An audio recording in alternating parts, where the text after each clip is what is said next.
ఆమ్దాని పెద్దలది తలసరి అందరిది. రాష్ట్రమంతా వెలిగిపోతున్నట్లు పర్ క్యాపిటా ఇన్కమ్ లెక్కలు. వాస్తవానికి 3 జిల్లాల్లోనే అధిక సంపద, అది కొద్దిమంది బిలియనీర్ల దగ్గరనే ఉంది. దాన్ని అందరికీ ఆపాదిస్తూ ఏండ్లుగా పాలకుల ప్రచారం. ఇప్పుడు విషయం ఏంటంటే, ప్రభుత్వాలు ఏం చేస్తాయి? తలసరి ఆదాయంలో మనం ఎక్కడనో ఉన్నాం. కేసీఆర్ పదే పదే చెప్పేది అదే కదా, పర్ క్యాపిటాలో తలసరి ఆదాయంలో మనం ఎక్కడనో ఉన్నాం, దేశంలోనే తెలంగాణ టాప్లో ఉంది అని. ఇది ఈ తలసరి ఆదాయం అన్నది, ఈ పర్ క్యాపిటా ఇన్కమ్ అన్నది ఎట్లా లెక్క కడతారు? తెలంగాణలో 3 కోట్ల మంది జనం ఉంటే అందులో పూటకు భోజనం లేని నిరుపేదలు ఉంటారు, అడుక్కు తినే వాళ్ళు ఉంటారు, బిచ్చగాళ్ళు ఉంటారు, అండ్ బిలియనీర్లు కూడా ఉంటారు.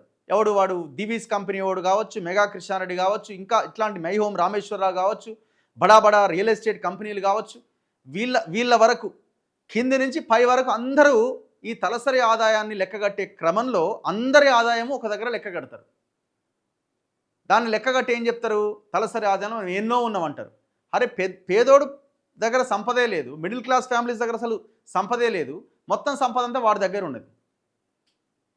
1000 కోట్ల రూపాయల్లో 999 కోట్ల రూపాయలు వాళ్ళ దగ్గరనే ఉండి, 1 కోటి రూపాయలు మన దగ్గర ఉంటే, మనం అందరం కలిసి మనం పంచుకుంటే తలసరి ఆదాయంలో మనం ఎన్నో ఉన్నామంటే ఎట్లా? తలసరి ఆదాయం కానీ, రాష్ట్రం డెవలప్ అయిందని కానీ, భారతదేశం డెవలప్ అయిందని కానీ లెక్క కట్టాలంటే, మీరు చెప్పాలంటే ఎట్లా చెప్పాలా? మెజారిటీ ప్రజల చేతిలో ఉన్న సంపదను లెక్క కట్టాలి.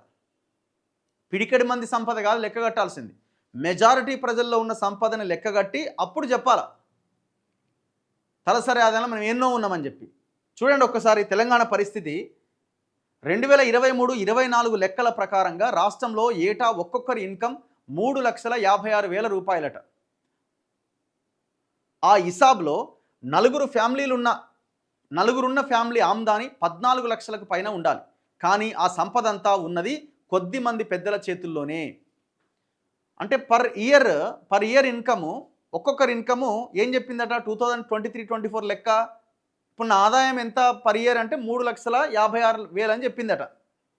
మరి అందరూ ప్రతి సంవత్సరం అదే 3,56,000 సంపాదిస్తున్నారా?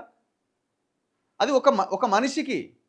ఇప్పుడు మన ఇంట్లో నలుగురు ఉంటే, తల్లి తండ్రి 2 పిల్లలు ఉంటే వాళ్ళ ఆదాయం ఎంత చెప్పారు? 14 లక్షల పైన అని చెప్పారు. మరి మన ఇంటి ఆదాయము పర్ ఇయర్ 14 లక్షల పైన ఉన్నదా? అది ఎవరు చెప్పారు? గవర్నమెంట్ అఫీషియల్గా రిలీజ్ చేసిన లెక్క అనమాట. అట్లనే లెక్క కడతారు తలసరి ఆదాయాన్ని. కానీ ఆ తలసరి ఆదాయాన్ని ముందు పెట్టి దేశం ఎన్నో ఉంది, రాష్ట్రం ఎన్నో ఉంది అనడమే పెద్ద బోగస్.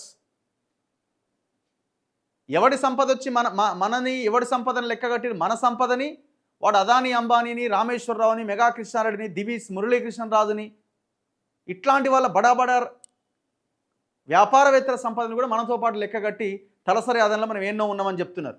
హైదరాబాద్లో 1000 మంది దగ్గర చూడండి ఒక్కసారి, ఒక 1000 మంది దగ్గర హైదరాబాద్లో 20 లక్షల కోట్లకు పైగా ఆస్తులు ఉన్నాయి. ఒక 1000 మంది దగ్గర 20 lakh crores. రంగారెడ్డి, హైదరాబాద్, సంగారెడ్డి జిల్లాల్లోనే తలసరి ఆదాయం ఎక్కువ. ఎందుకు? భూములు మొత్తం ఇన్నే ఉన్నాయి. రంగారెడ్డి, హైదరాబాద్ అండ్ సంగారెడ్డి.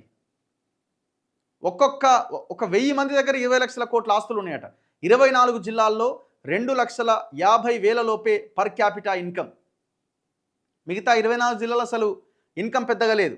8 జిల్లాల్లో అయితే కేవలం 2 లక్షల లోపే ఉందట. తెలంగాణ తలసరి ఆదాయం ఏటా పెరుగుతున్నది. ఇప్పుడు అది 3,56,000. రాష్ట్రం వెలిగిపోతున్నది, ప్రజల ఆదాయం పెరిగింది, పేదరికం తగ్గుతున్నది. ఇది కొన్నేళ్లుగా కేంద్ర రాష్ట్ర ప్రభుత్వాలు చెబుతున్న మాటలు, లెక్కలు. వాటి ప్రకారం ప్రస్తుతం తెలంగాణలో ఒక్కొక్కరి ఇన్కమ్ 3,56,000. ఉదాహరణకు మీ ఇంట్లో నలుగురు ఉంటే ఏడాది ఆదాయం 14 లక్షలకు పైన ఉండాలి. అంటే నెలకు దాదాపు 1,20,000 అన్నమాట. ఈ లెక్కన మన రాష్ట్రంలో పేదరికం ఒక్క దెబ్బకే ఎగిరిపోవాలి. కానీ సీన్ వేరేలా ఉందే. రాష్ట్రంలో సంపద మొత్తం హైదరాబాద్, రంగారెడ్డి, సంగారెడ్డి జిల్లాల పరిధిలో, అందులోనూ కొంతమంది బిలియనీర్ల చేతుల్లోనే ఉన్నది. ఈ 3 జిల్లాల్లోని లెక్కలు, ఇతర జిల్లాల లెక్కలు అన్నీ కలుపుకొని యావరేజ్గా తీస్తే రాష్ట్ర తలసరి ఆదాయం భారీగా కనిపిస్తున్నది. ఈ ఓవరాల్ లెక్కలను చూపెట్టి రాష్ట్రం అంతా వెలిగిపోతున్నదని, మన ప్రజల ఆదాయం మస్తుగా ఉన్నదని లీడర్లు ప్రచారం చేసుకుంటున్నారు. తలసరి ఆదాయం గొప్పగా కనిపిస్తున్న రాష్ట్రంలోని పేదల జీవితాల్లో ఎలాంటి మార్పు లేదు. 2023-24 ఆర్థిక సంవత్సరానికి కేంద్ర ప్రభుత్వం ప్రకటించిన లెక్కలే చూస్తే తలసరి ఆదాయంలో రాష్ట్రంలోని సుమారు 24 జిల్లాలు 2,50,000కే పరిమితమైనవి. ఎవరెవరి చేతిలో డబ్బులు ఉన్నాయి చూడండి ఒక్కసారి. ఎవరెవరి చేతిలో డబ్బులు ఉన్నాయి? మురళీ, ఇంతకుముందు చెప్పినాగానే దివీస్ మురళీకృష్ణ, దివీస్ అనే కంపెనీ వాడి దగ్గర 76,100 కోట్ల రూపాయలు ఉన్నాయి. ఇప్పుడు పూటకు లేని పేదోడు మురళీకృష్ణరాజు ఒక్కడేనా? రెండు ఒకటే అయితేయా? ఈ ఇద్దరి సంపాదన లెక్కగట్టి రాష్ట్రం వెలిగిపోతున్నది. తలసరి ఆదాయం ఎన్నో ఉందని మనం లెక్కలేస్తున్నాం. పిచ్చిరెడ్డి ఎవరైనా? మెగా కృష్ణారెడ్డి, మెగా కన్స్ట్రక్షన్స్. ఇప్పుడు మెగా కృష్ణారెడ్డి మేనమామనే పిచ్చిరెడ్డి, వీళ్ళ కాలం మధ్య పెద్ద లొల్లి నడుస్తుంది. ఆ పిచ్చిరెడ్డి మెయిన్ పార్ట్నర్ అన్నట్టు. ఆ పిచ్చిరెడ్డి దగ్గర దాదాపు 54,800 కోట్లు ఉన్నాయి. పివి కృష్ణారెడ్డి అంటే మెగా కృష్ణారెడ్డి, పిచ్చిరెడ్డి వాటా వేరే, మెగా కృష్ణారెడ్డి వాటా వేరే. ఆ మెగా కృష్ణారెడ్డి దగ్గర 52,700 కోట్లు ఉన్నాయి. పార్థసారథి రెడ్డి హెటిరో ఫార్మా 29,900 కోట్లు ఉన్నాయి. మొత్తం తెలంగాణ ఈ వీళ్ళ చేతిలో బందీ అయిపోయి ఉన్నది. ఈ హెటిరో పార్థసారథి రెడ్డికి ఏం లేదని చెప్పి కోకాపేటలో ఖానామేటి దగ్గర 15 ఎకరాల భూమి 30 ఏళ్ళకేమో 15 లక్షలకు లీజుకి ఇచ్చిండు కేసీఆర్. రేవంత్ రెడ్డి రాగానే దాన్ని రద్దు చేసిండు. కోర్టు రద్దు చేయమని చెప్తే రద్దు చేసిండు. ఆహా, మాకు గొప్పోడా రేవంత్, అమ్మ వాడు ఓడుకో ఇచ్చే భూమిని వెనక్కి తీసుకున్నాడు, గవర్నమెంట్కి ఇచ్చిండు అనుకునే లోపే ఆయన 15 లక్షలకి ఇస్తే 75 లక్షలకి ఇచ్చేసిండు. ఏం కుదిరిందో బేరము, మరి ఢిల్లీ పోయి కూర్చుండా లేకపోతే ఇన్నే కూర్చుండా, ఇద్దరి మధ్యలో ఏం లాలుచి అయిందో కానీ కేసీఆర్కి రేవంత్ రెడ్డికి ఏం తేడా లేకుండా పోయింది. అదే కార్పొరేట్ పార్థసారథి రెడ్డికి అప్పచెప్పిండు. ఈ పార్థసారథి రెడ్డి కానీ ఇంకా చాలా ఉన్నాయి. అరబిందో ఈ కథ వ్యవహారం అంతా మొత్తం తెలంగాణ అంతా ఫార్మా ఇండస్ట్రీ చేతిలో, రియల్ ఎస్టేట్ మాఫియా చేతిలో బందీ అయిపోయి ఉన్నది. దీని గురించి మాట్లాడాల్సింది ఎవడు?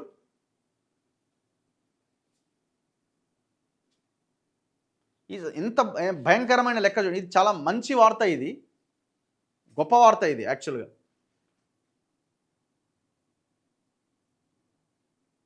ఇగో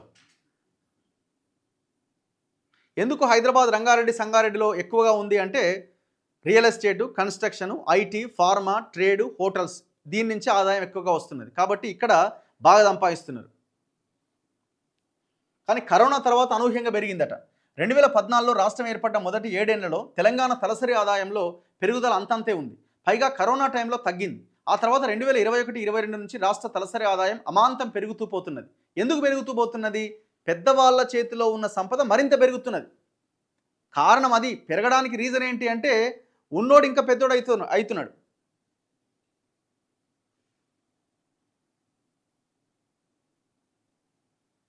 ఇగో పెద్ద రాష్ట్రాల్లో తెలంగాణ నెంబర్ 1. 2023-24 ప్రాథమిక అంచనాల ప్రకారం తలసరి ఆదాయంలో తెలంగాణ దేశంలోనే టాప్లో నిలిచింది.